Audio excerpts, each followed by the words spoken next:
Good evening, everyone, and thank you so much for joining for this webinar this evening.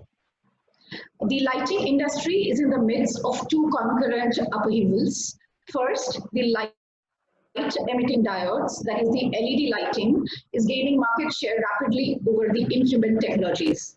And second, the lighting control systems are making it possible to optimize the use of lighting in more sophisticated ways to save energy and money. This transformation is in fact paving the way for a third one, the rise of lighting as a service. It is an emerging and evolving business model in which the industry is paying monthly for the service rather than buying the lighting equipment. This gives instant savings without any capex. Ladies and gentlemen, today's session, LED as an investment, is therefore an apt topic for discussion brought to you by TAI Ahmedabad and NISA Illumination Technologies. TAI, the Indus Entrepreneurs, is a non-profit organization with the core objective to foster, encourage, and nurture entrepreneurs by mentoring, funding, and networking. It does multiple events every month, from one-to-one mentoring sessions on one hand, and annual TAI conferences and global summits, the flagship programs on the other. I welcome you all to be part of TAI and jointly work towards the startup ecosystem. NISA Illumination Technologies was founded in 2010 with a mission to promote green energy solutions. With a focus on solar and LED technology and optimal design techniques, NISA has created highly reliable and cost-effective solutions. It is very much R&D focused, manufacturing all electronics on its own, including drivers used in LED and solar lights. It has a good presence across India and overseas with clients like Siemens, Jindal, Aditya Birla Group, besides working closely with the government too. Today's speaker, Akshat Khare, needs no introduction. He is the founder and director of NISA Technologies. He is an alumni of IIT Mumbai, where he studied BTech and MTech, and IIM Ahmedabad. He has more than 12 years of experience in this industry. I welcome you all, and over to you, Akshat.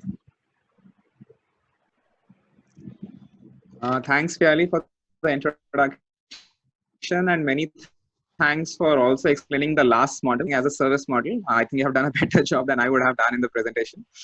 That makes my task easier. First of all, everyone, thanks for joining in, and we are also thankful to TAI for partnering us in this event. So this is the second webinar of ours in the energy series, and with so much of cost cutting happening in the corporate world these days, we thought it would be an apt topic in the current scenario when everybody is looking to cut down their costs, and which is why lighting as a service model is becoming more and more prevalent. So I'll take about 45 minutes to finish this presentation, after which we can have 15 to 20 minutes of question answers. And since everybody is on mute, you may please write your questions on the chat box, and we can take it up after that. So coming straight to present. 1 second. Yeah, so first we'll have a small discussion on the technology. I'll not be getting too deep into the technology aspect here, but we'll just touch a few interesting points on the technology front here. So LaaS, as I told, stands for lighting as a service. So a little bit of history. The first LED was invented in 1962, which was a red LED. Interestingly, it coincides with the Chinese war as well, which is now the biggest manufacturer of LEDs now. In 1994, first blue LED was made, which was the biggest discovery, biggest invention rather. And because it's only from blue LED that the white LED is made. And after the white LED was made in the next 2 years, it became, it started getting used for general purpose lighting, which is where the LEDs have the maximum application today. In 2012, from around 2012, when LEDs had gained a good market share, from there, ESCO models started emerging with the government, where ESCO stands for Energy Savings Company, where you get paid from the savings that the government has because of the use of LEDs. From 2017 onwards, this sort of a model also started getting popular with the private sector, and it began to be called as a LaaS model, which is nothing but an OPEX model. Now, little bit of basics of LEDs. LEDs are made out of the semiconductor material indium gallium nitride, which gives a blue LED, and it works on the principle of electroluminescence.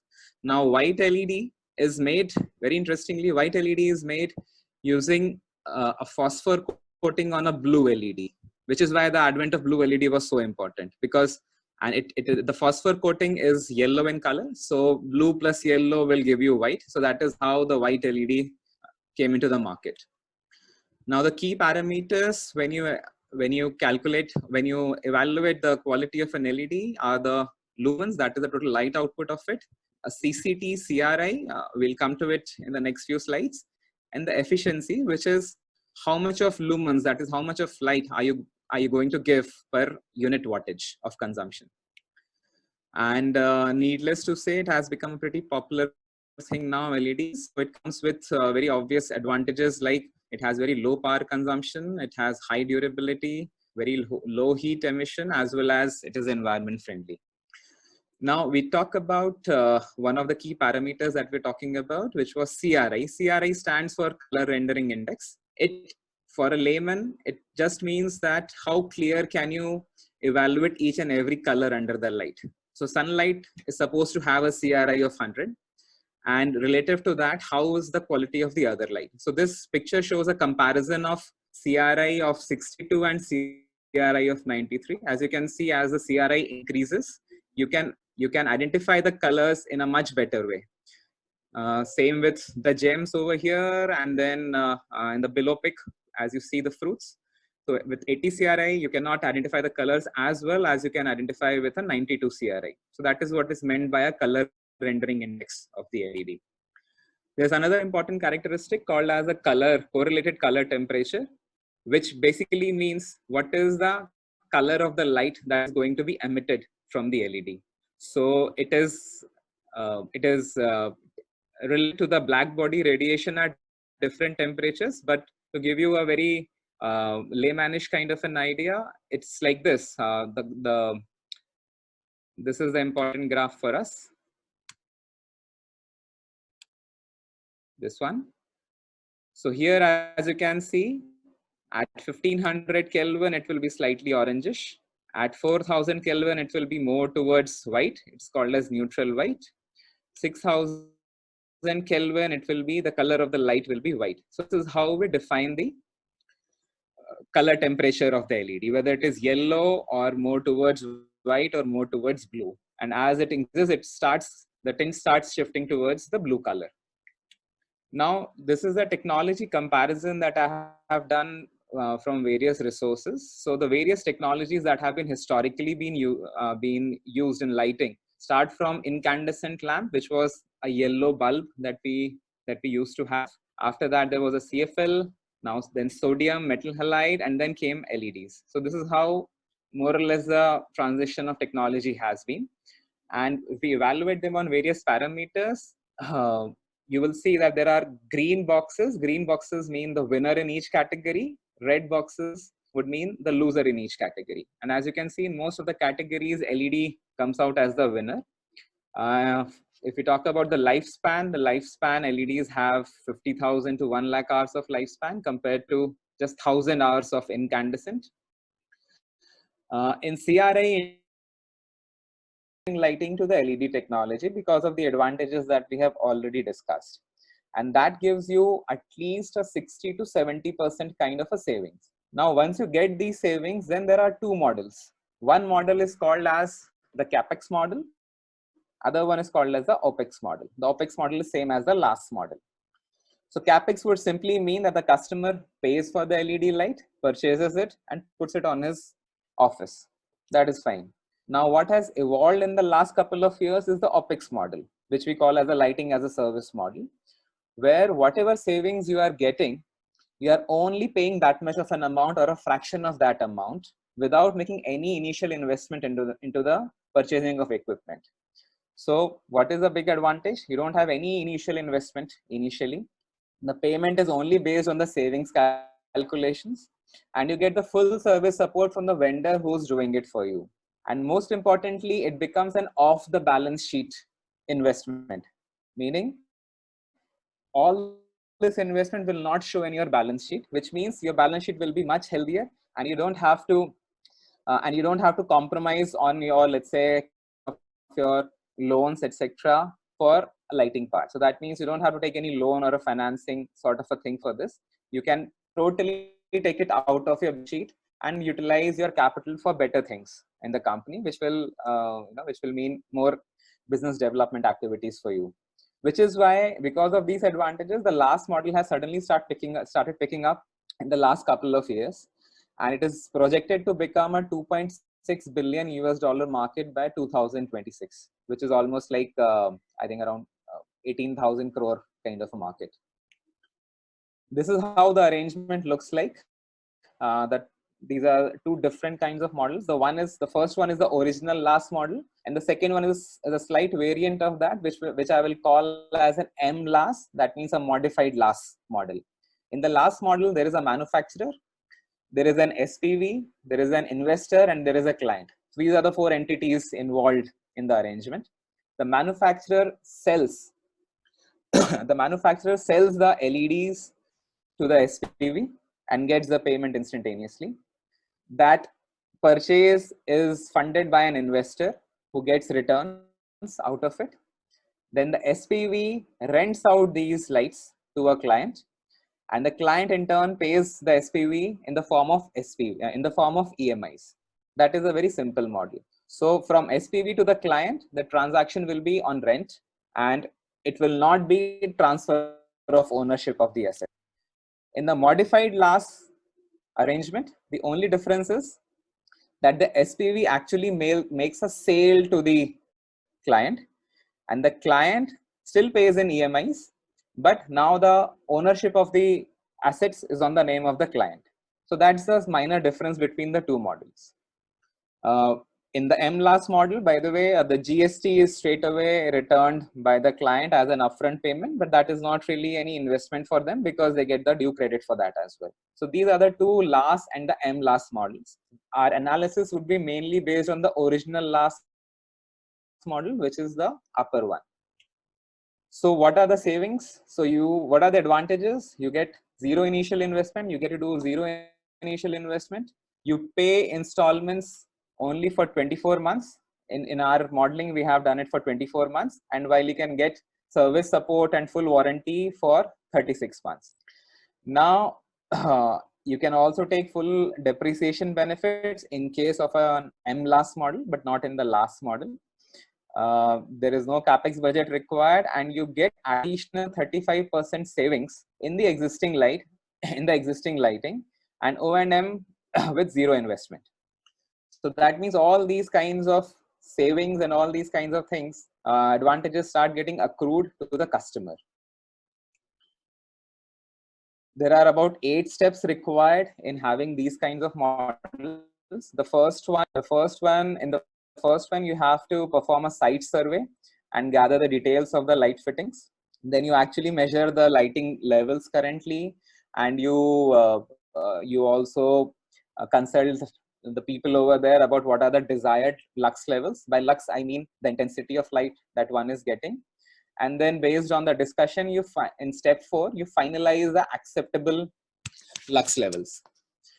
And after that, you do an analysis using some softwares that if you replace the old fittings with the new fittings, what would the lux levels look like? And as long as they meet the acceptable standards, you get the approval from the client. Based on this, now you compute the savings in terms of units. That means how many units of electricity you are going to save every year or every month. And based on that, you calculate the total savings in the form of rupees. And finally, in the last step, you work out a 24-month of EMI payment program. So it's a very simple exercise, but it requires some involvement. It is not an off-the-shelf product which you can sell. You have to do an initial survey, design, and then sell the solution. It has to be sold as a solution and not really as a product. So with this thing, these are just some certain illumination requirements, just to give you an idea. If you are a customer, what is the kind of illumination level that you should expect from each and every application? So to give you some extremes, the brightest summer day have about 1 lakh lux level, will have lux level. So that is the intensity we are talking about, and that is the comparison which you can keep in your mind. Now, based on this, depending on different commercial applications, the lux level requirements keeps changing. Roads generally have a 4 to 30 lux, depending on the kind of road. This is as per the Indian standards 1944. Then there are conveyor belts would require about 30 to 100 lux. Warehouses, storage places require about 100 to 150 lux. General plant, a factory would require 150 lux on the general areas. Office desk requires about 250 to 400 lux. But as the precision work starts getting, as the work starts getting more and more precise, the lux level requirement will keep on increasing. If you are making a drawing, you would require about 1000 lux to make a good drawing without much of a headache on your eyes. Cricket pitch, for example, has about 1500 to 2000 lux in the day-night cricket matches. And for very high precision work, you can even require up to 5000 of lux level. So this is again based on certain sources. And these are the generally accepted standards worldwide. So this is how the solution looks like. You provide this kind of a solution to the client, where they will give you a drawing, and then you will work out that this is how I will put the lights, and this is how the illumination would look like. These are just certain examples. This is a go down analysis, and this is a street lighting analysis. So everywhere you do this kind of an analysis and present it to the customers for their approval. Now that was the last model. Now we come on to the finance part, the return on investment.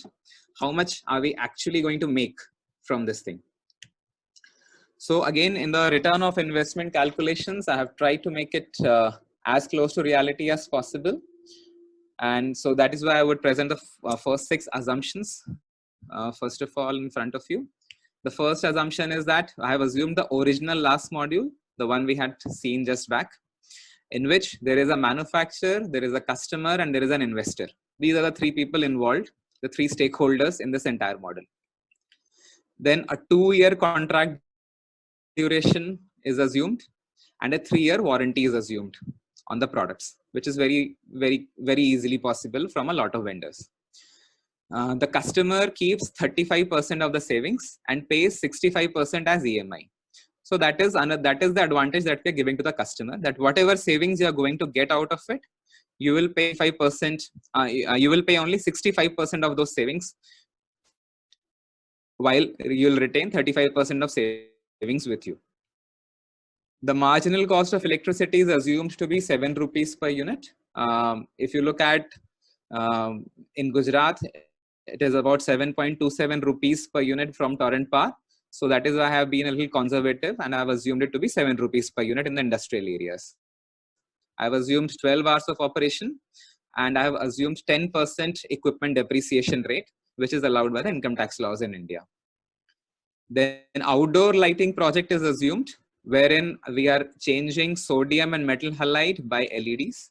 And the maintenance cost of the old fittings is assumed to be about 10% per annum, which is actually on a very low side, but still we have tried to make a conservative estimate, and hence assumed only 10% of the maintenance cost, 10% of the cost of the fittings as a maintenance cost per annum. Then we are talking about the same intensity. That means we're talking about the same lux to lux comparison, not lumens to lumens, if that makes sense. Otherwise, you can simply assume it to be a lux to lux comparison would mean that we are assuming the same intensity of the light with the old fittings as well as with the new fittings. So the customer should not have any compromise on the illumination levels that he was getting. And for all kinds of tax calculations, we have assumed a post-tax calculation, because these are the profit-making entities we are talking about. So all figures are post-tax calculations, and whatever amount is written is also net of GST. That means GST has not been taken into account simply because we don't consider GST as a cost. If you have to pay GST, you get the credit of GST as well. So based on these assumptions, straight away coming to the results and the analysis, we are talking about an outdoor project, and this is mainly about floodlights and high mast lights, the ones which we see on roads or seaports or on buildings. And these are the replacements that we have done. 1,000-watt has been replaced by 400-watt of LED. 400-watt has been replaced by a 200-watt of LED. And similarly, 250-watt of LED has been replaced with a 120-watt of LED. 250-watt of a conventional light has been replaced by a 120-watt of regular LED light. Based on these calculations, if you see, the green boxes indicate the benefits to the investor. The blue boxes indicate benefits. Sorry. The blue box indicates the benefit to the customer. So the customer is going to have a saving of, if we talk about the second column, that means talking about 1,000-watt being replaced by 400-watt, then the customer will get 1721 rupees as his monthly savings, and he pays only 65% of these savings as EMI. That means he is only paying 1119 as the payment to the investor or the SPV, which means 35% is his savings straight away. 35% goes into his pockets straight away. If we talk about the payback periods to the investor now, the payback period comes to about 20 months. This is again a post-tax calculation. And post-tax IRR, if you calculate for these 2 years, it comes to about 15% in all the 3 cases. So that means the investor earns a 15% post-tax return.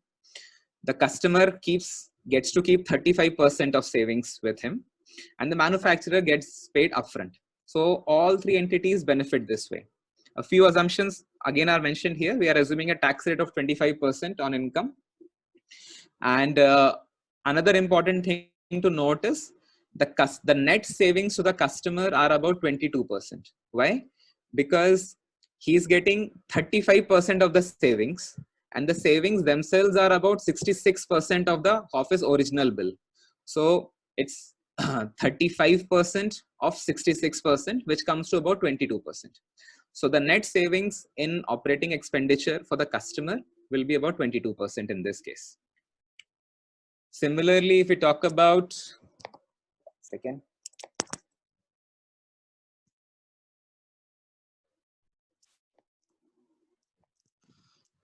Similarly, if we talk about street lights, then the street lights, similar analysis would yield about 15% post-tax IRR to the investor.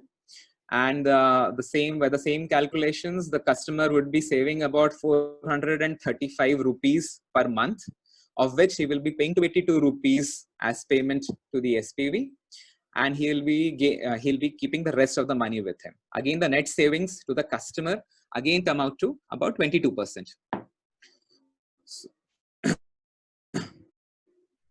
Now, so that was the return on investment part of it.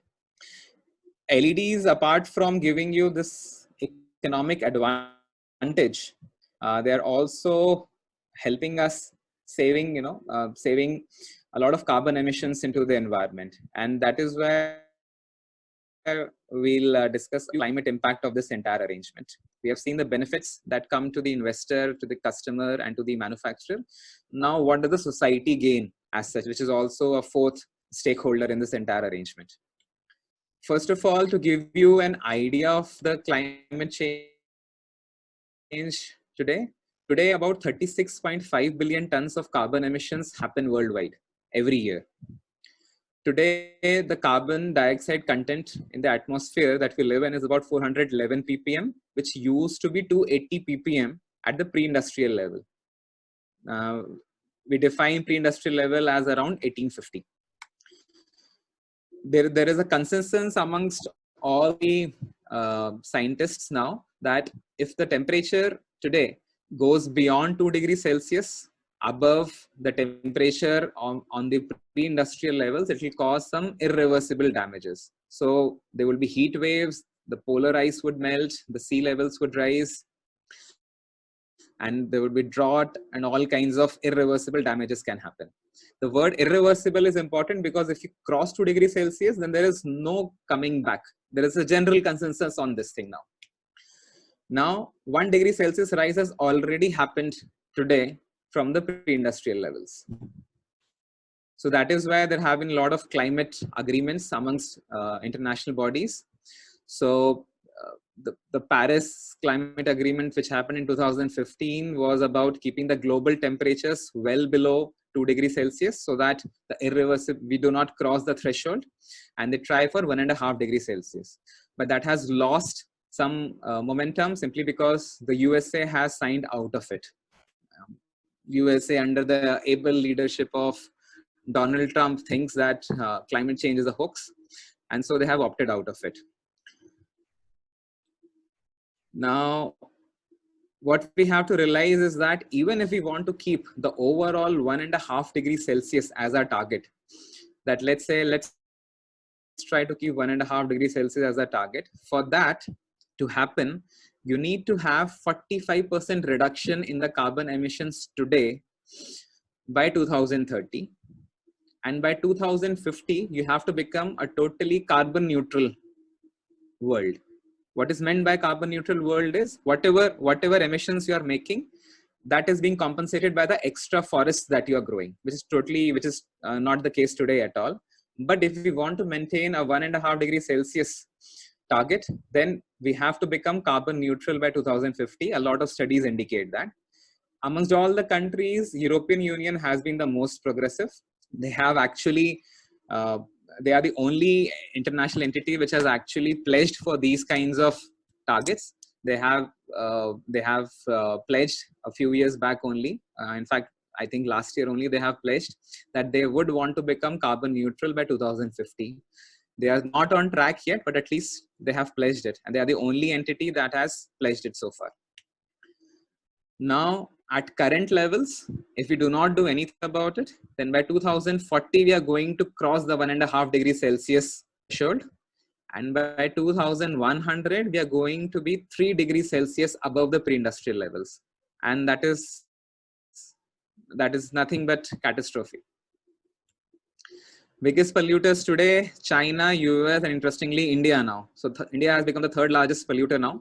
China is way ahead of all. China has had an exponential rise in the pollution from 2000 onwards. And US has still been able to taper it down. European Union has been coming down. India has been gradually. But this is what it is, that even we Indians have been, in spite of being a developing country, we are one of the biggest polluters in the world today. So now with this thing, how does LED adoption help? If we talk about unit generation, then for every unit saved through an LED project, you are actually saving 800 grams of carbon emissions into the world. So if we talk about unit generation, this is going to be the contribution. If we talk about the installation capacity, then if you do a project where you have replaced, let's say 50 kilowatt of sodium with LEDs, then you can be proud of the fact that you can save 1.17 lakh kgs of carbon emissions in that particular year. And if you do a bigger project like a 1 megawatt project, then you can actually save 23.4 lakh kgs of carbon emissions in the year. And that is huge. That is a huge contribution towards what we're talking about in the previous slide. Then there is also a term called CER, which is carbon emission reductions. For every carbon emission that you are able to save, you get certain credit for that, which can be monetized in the international markets. So which means for a 50 kilowatt of an installation, you can get 117 CERs for the year. For 1 megawatt installation, you can get 2,340 CERs for the year. Now, each CER today is trading at a value of about 25 euros in the market. But having said this, let me also put up a disclaimer that LED projects do not very easily qualify for these kinds of CER benefits, because LED has more or less become a norm. it will only qualify for CER where you can very well prove that LED was not even present in this geography or in this particular application ever, and the baseline was let's say a sodium or a CFL or incandescent lamp, and now you have made it to LEDs, and hence you can get, then hence you qualify for these CERs. So that is the way in which you can make money as well out of saving these carbon emissions.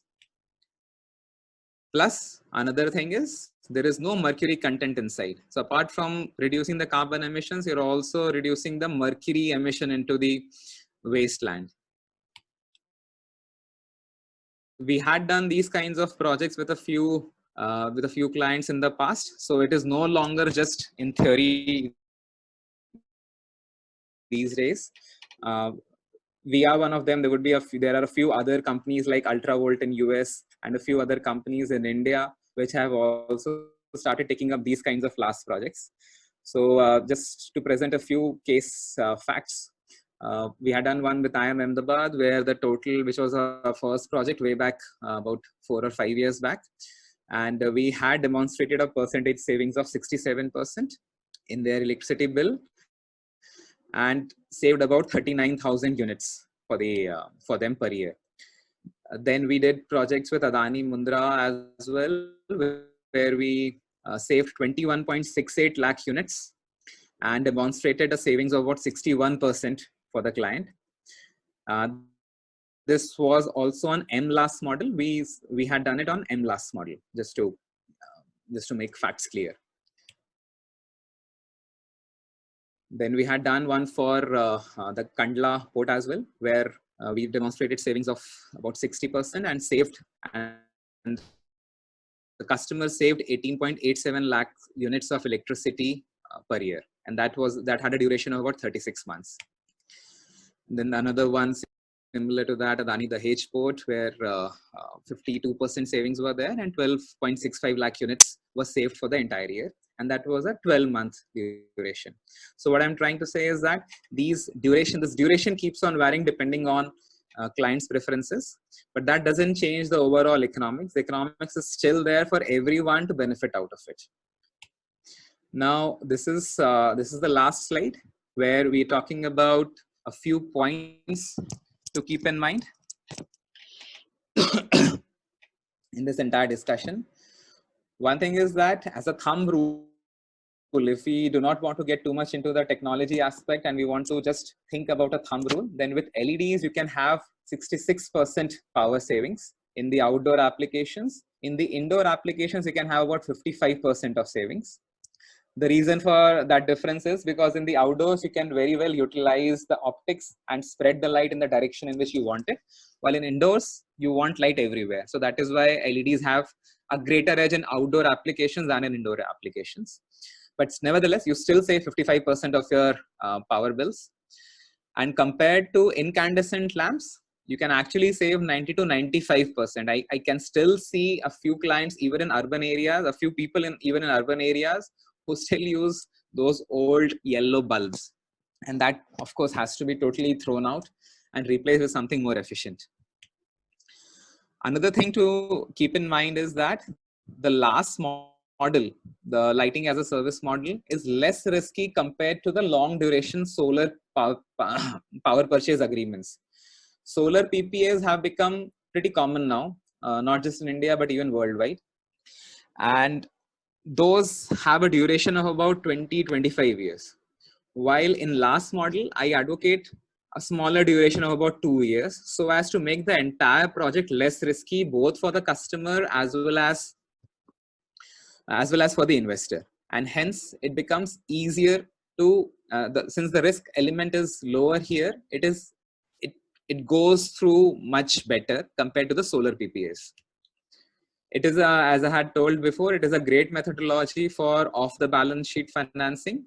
You don't have to show the assets on your balance sheet and the corresponding liability on your balance sheet. You can totally take it off and simply pay a monthly rent, so that your bankers are happy and they do not feel that you're overcapitalized. Now, the figures that I have presented in the return on investment would change for different duration periods. They would change for different electricity rates. They would change for different arrangements as well, whether you go for LaaS or MLaaS.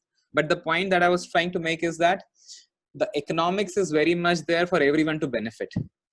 If you go for longer duration periods, the investor will have greater return on investment. While there would be some smart customers who would think that they have the money, then why not simply pay it? That is also very much possible, that you propose a LaaS model to them and they actually pay everything upfront and buy everything upfront. But overall, the figures would definitely change depending on the kind of arrangement that you have.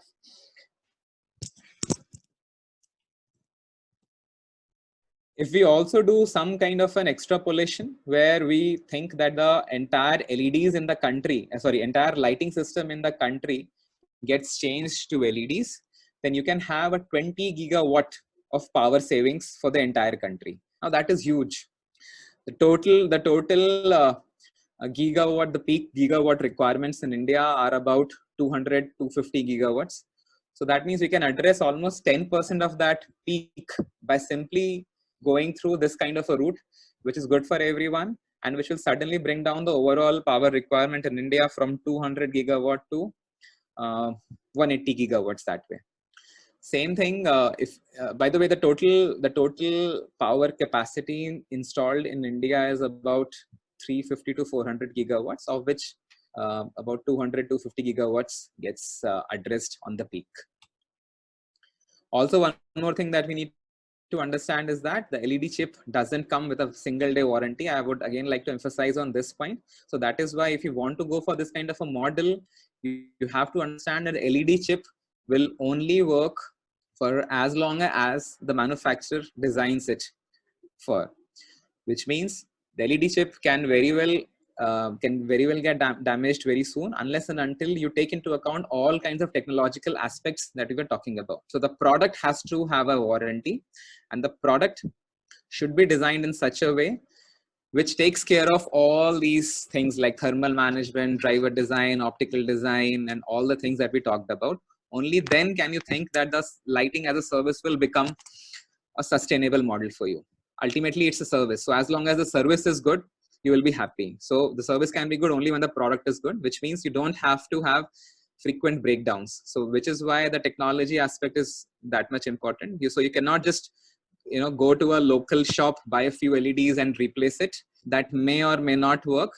You should rather do it in a more scientific way and have some experts analyze the overall requirements and then change it so that your illumination requirements are also there and you do not get frequent breakdowns. And lastly, LEDs make investment sense, as we're talking about. So there is 22% savings to the customer, about 15% IRR to the investor. So that makes it a win-win situation for all. And I think that is all I wanted to say in this presentation. I think in these COVID times, this is one apt line that we had seen. It is during our darkest moments that we must focus to see the light, allegedly said by Aristotle. And with this thing, I would like to end this presentation.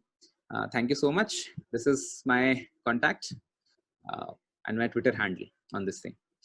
And now if we have about another 15 minutes for question answers. If there are more questions, I'll be happy to address them. Thank you so much for being such patient listeners.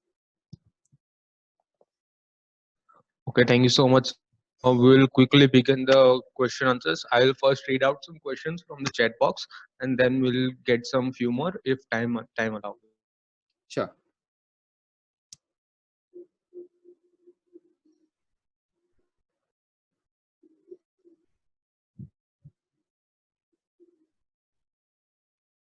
So, sir, the first question is how to calculate the light wattage used for the certain area, and what is the software to design the. Sorry, your voice is breaking, Adit.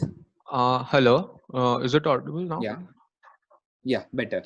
How to calculate the light wattage used for the certain area, and what is the software to design the illumination? How to calculate the light wattage used for the certain area.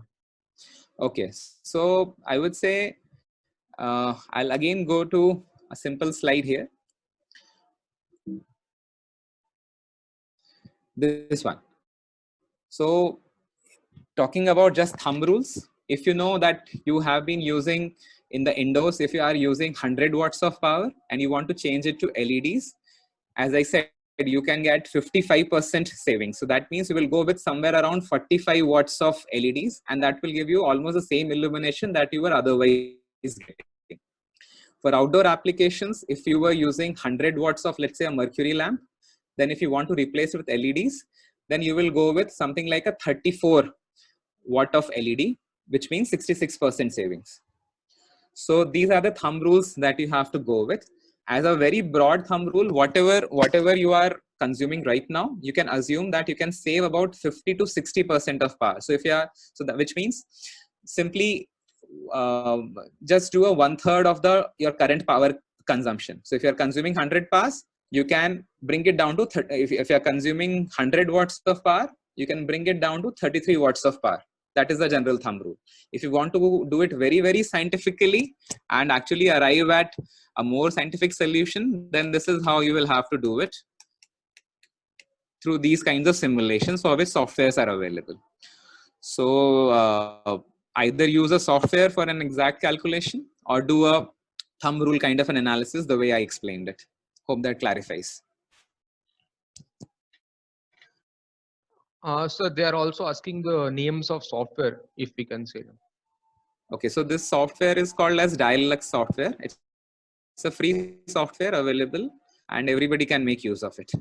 But it is not a very easy thing to use, because for that you need to have the input files of the lights that you are using. They are called as IES files, which you can only get from the manufacturer. So as long as the manufacturer provides you with the IES files, you can use them as input to the software and do the simulations yourself.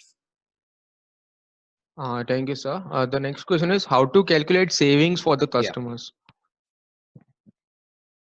How a customer can calculate the savings?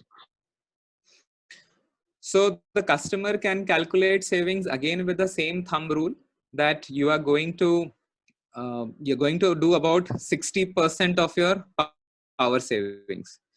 So that means if you were consuming 100 watts of power, now you will be doing only 40 watts of power. That means 60 watts is your savings. Now 60 watt multiplied by 12, assume 12 hours of operation. I'll again go to my slide of return on investment, where I have mentioned these assumptions.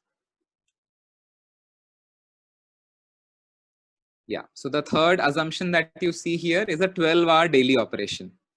You have to calculate, you have to estimate your average daily operation. So if you save 60 watts of power, then 60 multiplied by 12 divided by 1000 will tell you the number of units that you're going to save per day, and that multiplied by 365 will give you the overall savings for the entire year in terms of number of units. Now multiply that by your cost of electricity. So if it is 7 rupees per unit, that multiplied by 7 will give you your total savings in terms of rupees for you. So first you have to do the estimate of how much of power savings you are going to do, and then do this calculation to arrive at the arrive in terms of Indian rupees, that you are going to save this much of Indian rupees over a period of say 1 year. That is how the savings are calculated. Okay, thank you, sir. So the next question is from Mr. Mohit. He asked, how competitive can NASA products be as compared to Chinese products, considering the same quality standards in terms of pricing, so that we can pitch Indian products overseas? So again, I would say this particular webinar was not just about NESA's products. We are generally trying to promote the concept, and hence it's not necessary to only go for NESA's products. You can go for any product, any vendor, you know, which is a trusted brand, which can teach you about technology, and on which you can have good reliability as well. Now, if you're talking specifically about NESA, we are fairly competitive, even as compared to the Chinese products. In fact, not just us, most of the Indian manufacturers are fairly competitive when it comes to comparing their products with the Chinese products, as long as the comparison is apples to apples. A lot of times what happens is people simply do a wattage comparison, that a 60 watt of Indian product from this Indian product costs this much and a 60 watt of a Chinese product costs this much. That is not the right way of doing it. You have to take into account everything, like what is the light output, the lumens, what is the illumination level that you're going to get, what is the sophistication level of the drivers that are being used, etc., etc. So when you compare these two, when you compare apples to apples in terms of specifications, Indian products are as competitive as the Chinese products and much better in quality as well. And so you just have to be knowledgeable enough to understand that how is the comparison being made. It should not be, a very common mistake is the wattage comparison. You should not be comparing two products only based on the wattage. You should rather be comparing them on the light output as well as the quality of electronics that goes inside. Okay. The next question is, what does photometric result and LM79 report? And what is lumen maintenance factory and LM80 report? Does our products have both of them reported tested by third parties? So LM80 is a report which is given by the LED chip manufacturer. So NESA is not an LED chip manufacturer. NESA is a product manufacturer. So NESA cannot give you an LM80 report. LM80 report will only be given by the LED chip manufacturer. So the top four brands in the world in LED chips are Cree, Osram, Nichia, and Philips. So you can get an LM80 report from these LED manufacturers. What an LM80 report tells you is this, that what is the life of the LED, which means if the temperature of the LED is maintained at say 85 degrees Celsius, then how long will the LED last? So the LM80 report gives you a guarantee that if you manage the heat well inside the LED, then the LED will last for 60,000 hours or 1 lakh hours or 50,000 hours. So good LEDs, all good LED manufacturers will have the LM80 report. And LED, since they are not manufactured in India, but only outside India, so no Indian manufacturer will be able to give you LM80 report. They can only give you the LM80 report of their chip supplier, LED supplier. Now, when it comes to LM79 is something which is a product characteristic, which tells you that what is the lumens of your, what is the total light output of your fixture, what is the wattage consumption of that, how is the photometry like, as in how does it spread the light, whether it spreads the light in a horizontal direction or a vertical direction. And that is a report which is specific to the product, and that NESA can provide and any other good manufacturer in India can also provide. So that's the difference. LM79 gives you the light distribution of the product.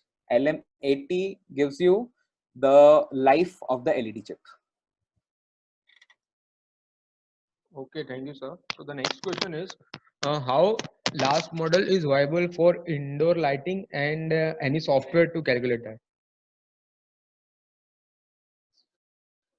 So LaaS model is very much applicable in the indoor lighting as well. In fact, I'll tell you, in US where LaaS model is more popular comparatively, I'm saying in US. So there, most of the projects have been done in the indoors only, and the duration of those projects has been in the range of 5 to 7 years. In India, given there is a default risk, given that we don't have a very strong judicial system, I do not recommend such a long period, because it can cause a lot of legal problems as well. So that is why I would say in India, when the economics is anyway working out, why not keep it a simpler and shorter model, like a 2-year model. So in indoors in India, the LaaS model can very well work out, and the duration can be anywhere between 2 and 3 years. For outdoor models, 2 years, 2 years is more than sufficient.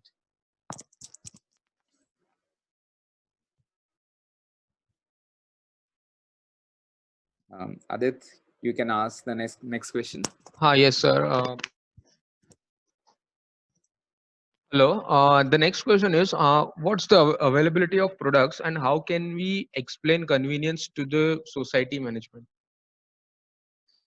Yeah, Adit, if you can also mention the name of the person so that he also knows that his question is being addressed. Yeah, sure. This was asked by Mr. Manoj. He Fine. What's the asked, question? what's the availability of products and how can we explain convenience to society management? I'm sorry, come again. Your voice was not very clear. How can we explain convenience to the society management? So I think for a society kind of a client, um, the biggest thing is maintenance is the headache for everyone, both for the society as well as its members, right? You want to reduce the maintenance. Every flat owner in a society wants to pay a lesser maintenance bill, isn't it? So it is actually an apt model for societies as well, where you can show and it is very easy to convince that your maintenance cost is going to go down. You don't have to make any upfront payment. Societies generally do not have too much of spare cash to put into these kinds of capital expenditures. So it is an apt model for them without putting any initial investment. If they can get, let's say, 22% reduction in their electricity bill and the maintenance cost, why would anybody say no to it? So very much viable for societies. Okay, so that was the last question that we had in our chat box. We have some few client Fine. testimonials if you'd like me to read them out. Sure. So the first one comes from South Africa, from Mr. Francois Matthew. He says, my solar light still works perfectly after 4 years. So received a sample and the backup service was very brilliant from NASA. He compares our products with Chinese products. He says the aesthetics of Chinese products are good, but the quality-wise, our products are superior. The next comes Thank from you so much. Thank you. Mr. Vasu. He says, I have used NASA products for outdoor solar lightings in marine environment. I am happy to say that they are still working after 4 years in hard and tough conditions.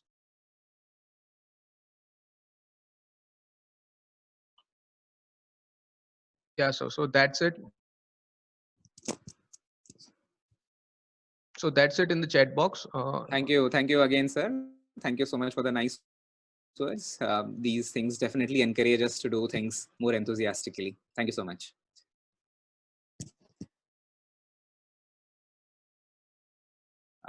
Is there anything else? Because your voice is no, not sir. audible. No, sir. I am waiting for few more questions. If we can take couple of them. Fine.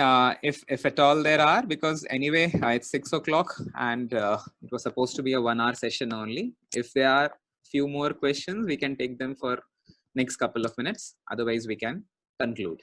Okay, sir. Before that, Mr. Abhishek Gupta has to say something, and I'll just unmute him. He wants to talk to you directly.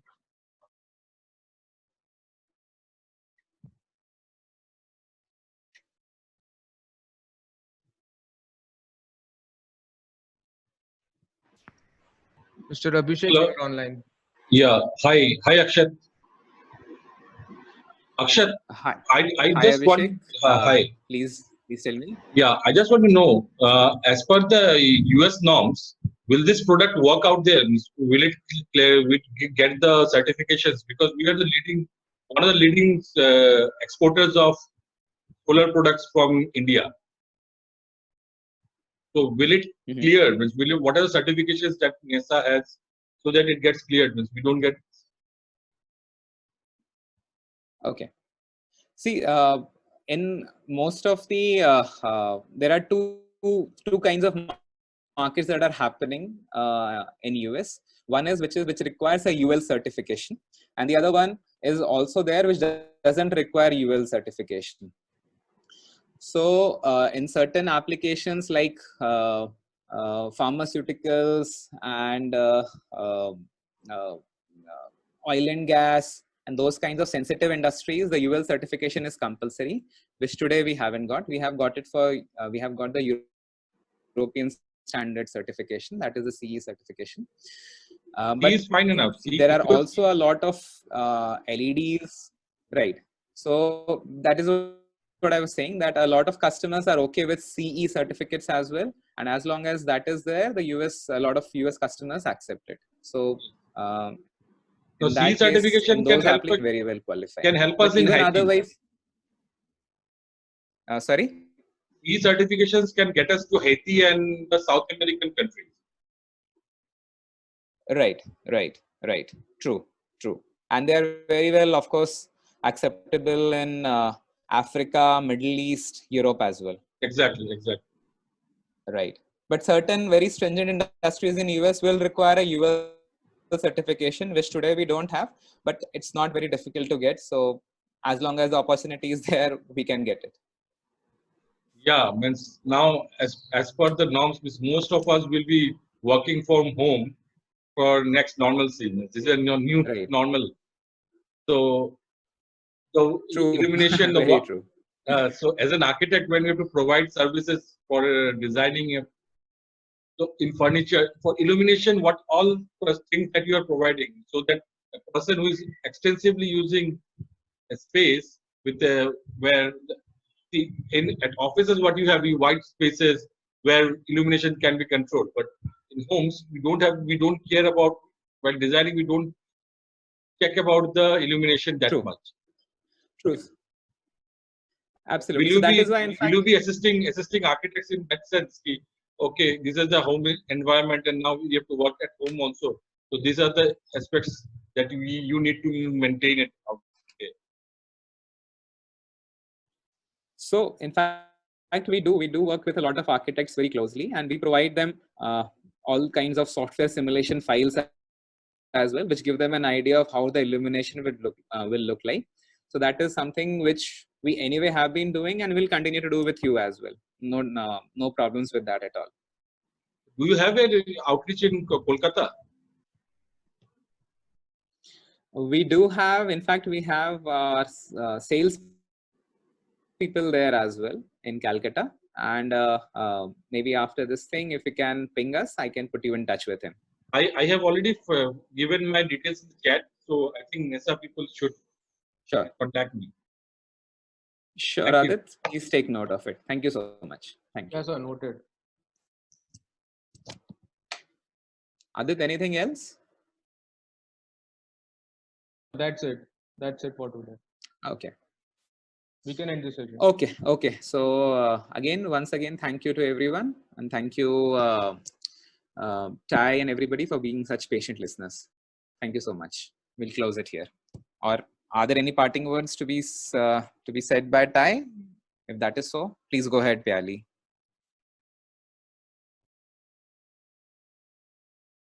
I don't think that is there. Fine. So we'll close it. Thank you so much.